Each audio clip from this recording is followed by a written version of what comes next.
તો અરવલ્લીના ભિલોડામાં પણ ધોધમાર વરસાદ વરસ્યો, જેના કારણે મોટું નુકસાન થયું છે.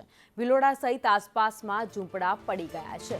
ભિલોડામાં અનેક ઠેકાણે વૃક્ષો ધરાશાયી થઈ ગયા છે. તંબુ બાંધી સ્ટોલ ચલાવનારા તંબુ પણ તૂટી ગયા છે.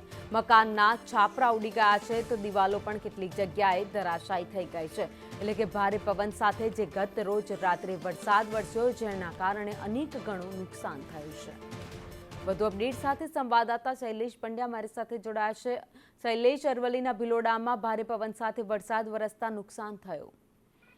જી વાવણી, ગત રાત્રિએ ધોધમાર વરસાદ ખાબક્યો હતો, જેના કારણે ભારે પવનો પણ ફૂંકાયેલા હતા. આસપાસના જે ભિલોડા સહિતના જે વિસ્તારો છે ત્યાં આતર મોટા પાયે નુકસાન થયું છે. અનેક ઠેકાણે વૃક્ષો ધરાશાયી થયા છે, રસ્તા પણ બ્લોક થયા હતા. વીજ પોલ ધરાશાયી થવાની ઘટનાઓ પણ સામે આવી છે. આખી રાત લોકોને ગ્રામ્ય વિસ્તારમાં અંધારામાં વિતાવવાનો વારો આવ્યો છે. કિશનગઢ ગામની અંદર મકાનના છાપરા ઉડ્યા હતા, દિવાલ પણ ધરાશાયી થઈ હતી. ત્યારે ભિલોડા હાઈવે ઉપર ઈડર જે રોડ છે ત્યાં જે સ્ટોલ બનાવેલા હતા, તંબુ, એ પણ ઉડ્યા હતા.